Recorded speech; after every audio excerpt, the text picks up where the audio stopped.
سؤال حامد من مصر يسأل عن ارتجاع المري وارتجاع الطعام، ويسبب جفاف الحنجرة وشخير في الليل. هو حقيقة هم يعني هو عنده حاجتين لهم علاقة ببعض.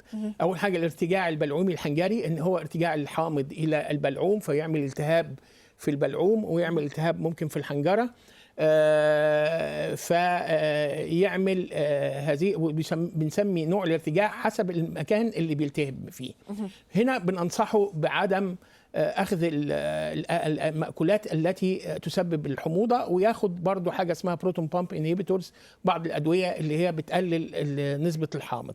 من أهم الحاجات مثلا في برضو هنا في خطأ شائع، يقول لك أنا عندي برد والتهاب يبقى أخد فيتامين سي، أقوم أكتر من الليمون، أكتر من البرتقال، يزود الحماض، ستتفاقم المشكلة ويزود الحكاية. فهنا في هذه الحالة ما ياخدش الحاجات الحمضية، ما ياخدش الدهون، يحاول يخفف من الوزن وينام على جنبه اليمين، ما يتعشاش، ما يتقلش في الايه في العشاء، وألا يكون ربما النوم مباشرة بعد الطعام.